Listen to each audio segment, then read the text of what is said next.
Okay, we're knocking these out of the park today. Yep, we're gonna go gourmet with Oysters Rockefeller. Oysters Rockefeller, and here's all we need. Obviously, you need these beautiful, beautiful large oysters. Oh, yeah, baby.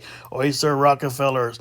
Yep, you need these large oysters. And these are all the ingredients that we need. So let's go in detail with the ingredients. Remember to like the video, subscribe to my channel, and share with your friends and family. Here are all the ingredients that we need for the Oysters Rockefeller, my style.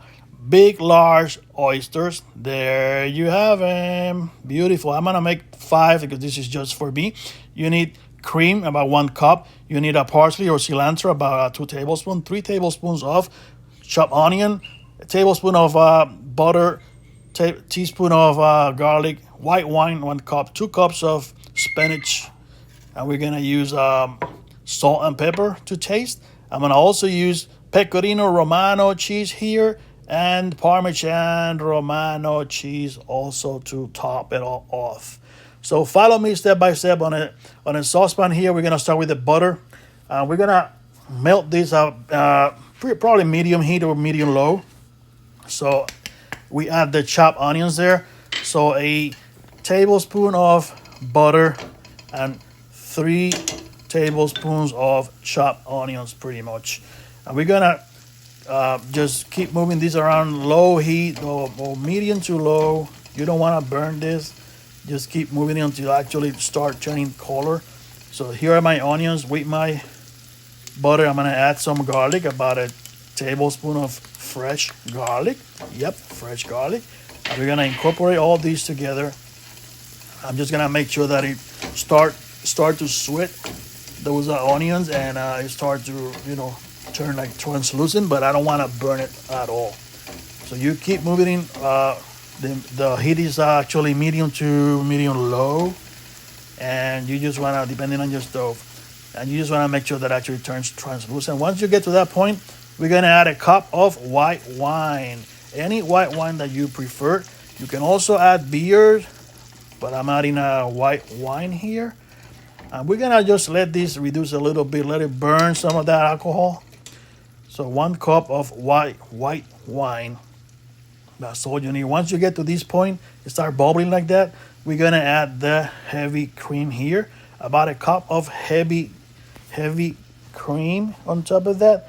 And now we're gonna move this. I'm gonna add a little bit of salt and pepper to taste. Salt and pepper to taste. That's up to you, but it's about, I'm adding here about, I'll say like 2 teaspoons maybe.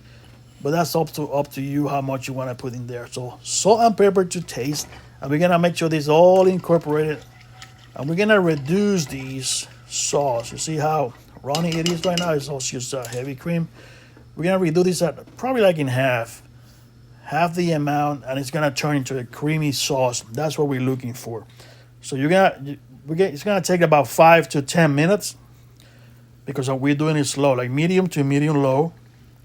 Just keep moving it. You see how it's not sticking to my spatula yet. I am looking for that sauce to start sticking to my spatula. And when I scrape the bottom, you see how I scrape the bottom and it feels right away. That means it's still too runny. So I'm looking for something a little bit more thick than that one. So it will take about 5 to 10 minutes. You see, that's what I'm looking for. It start to stick to the spatula.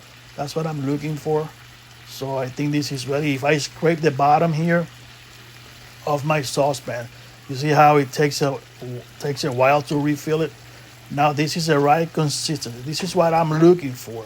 So now at this point, I'm gonna add the spinach. What I did with the spinach, which is about two cups, I split all the leaves in half to make it smaller.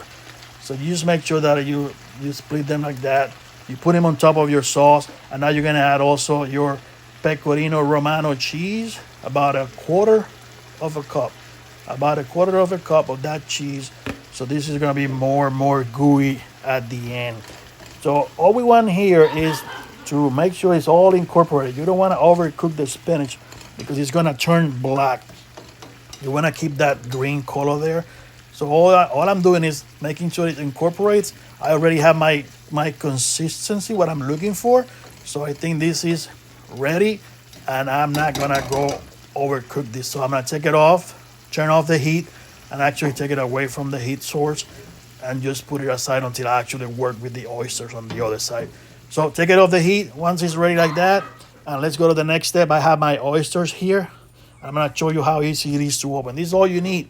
You need a little towel here and any type of dull knife like this, like a butter knife, that will do it. There's a specific tool for that, but if you don't have it, you can use that knife, and that's all you need.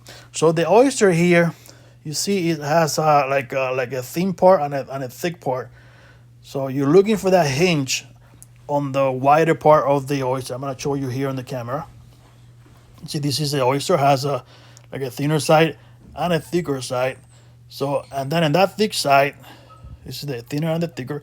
On that thick side, you're gonna find the hinge. You see, I'm gonna show you here. You see that hinge there? That's what you're gonna target. That's what you're gonna go with your knife and try to pop it open that way. So look for that hinge on the wider part of that oyster. So we're gonna roll this towel. We're gonna make a little beautiful pillow here for my oyster. So you roll that towel on one side, and you're making this beautiful, beautiful pillow here. The towel is also gonna collect the liquids from the oysters, because once you pop it open, it has liquid inside. So you see how it's actually sliding down like that. Now I'm gonna go with my knife. You use the butter knife because you don't want to cut yourself, and it's actually stronger. So you go in there, and then you just pop it open like that. And once you pop open that hinge, it's a matter of just opening the rest of the shell, and it just pops open like that. There you have it. That's how you do it. That's how you open an oyster on that part that they call the hinge. And I'm gonna show you just one more here, and just gonna do the same thing with the rest of your oyster. You can do a dozen of them. This is just for me, so I'm doing 5. But you can do as many as you want. That's up to you. If you have like a big party, you can do like a lot of them. Just keep it on ice until you're ready to bake them, because these are live oysters. There you have it. Let me wash my hands here, and that's how you open. Let me give you a better detail here. Once you go in that hinge, you pop it open like that, and you take that top part off, and there's your oyster. Woohoo!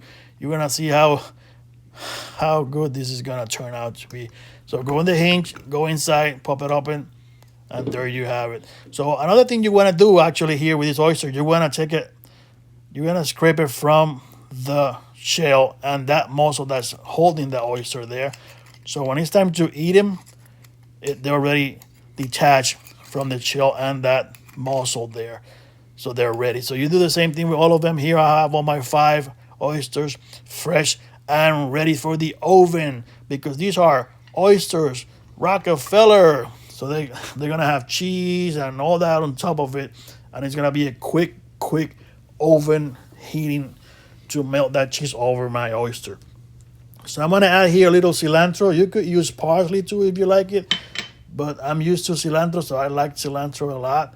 This is just for garnishing the oysters, and it's gonna give you just a little bit more flavor, but it doesn't have to be a lot. You see, just a few leaves there, not a lot. And now we're gonna go with that sauce that we made. You see how it thickened? You're gonna make like about a tablespoon of that sauce, which is actually a little hard now again, but once you put it in the oven, it's gonna get melted again, and it's gonna be so gooey. About a tablespoon of that sauce that we made right on top of the oyster. Yep, all 5 of them, and then I'm gonna add some Parmigiano Romano. Parmigiano Romano on top of it, about another half tablespoon or so. That's to your taste. You can put any cheese that you want on top. This is just me being like picky on what I want, but you can use any cheese on top. It's gonna melt anyway, and you can put any amount that you want. That's the right amount for me. This is ready actually. Let's go to the oven. So I'm gonna show you that detail. You see how it looks right before the oven. This is how they look. So now we go in the oven. We're gonna use the broil function, broil high, and it's only gonna take 5 to 10 minutes. And you got to keep an eye on it, because these cool burn real quick. So we gotta keep an eye, kind of open that door every minute to make sure that it's not burning. High for about 5 to 10 minutes, And this is what we're looking for. You see that little crispy on top? It's all heated up like that. That's what I was looking for. That's enough for me. I'm gonna take it out of the oven, and this is ready for plating. I'm actually gonna just put a few pieces of limes here, like that, and that's how we're gonna plate it in this case. There you have it, oysters Rockefeller. So what's next? You know it. We have to try it. So here you have it, beautiful, beautiful oyster Rockefeller, my style. There you have it, oyster Rockefeller. So let's try them. Let's try them. If you like oysters like this is another way you want to try it, and you don't want to go to the other side without trying these oysters Rockefeller with Parmesan and Reggiano and Romano and all that. So a little bit of lime juice on top, and I use my little fork here, lift it up, and this is ready. I'm gonna tell you exactly how they taste. There you go, beautiful, steamy and everything. Whoops. What can I tell you? Listen, you really have to scrape this shell here. You don't want to leave any piece of anything there. You're going to scrape all the cheese, all the little pieces. You're going to make sure that shell is totally empty. There you go. Oysters Rockefeller. There you have it, folks. There you have it. Oysters Rockefeller. Remember to like the video, subscribe to my channel, and send it to your friends and family.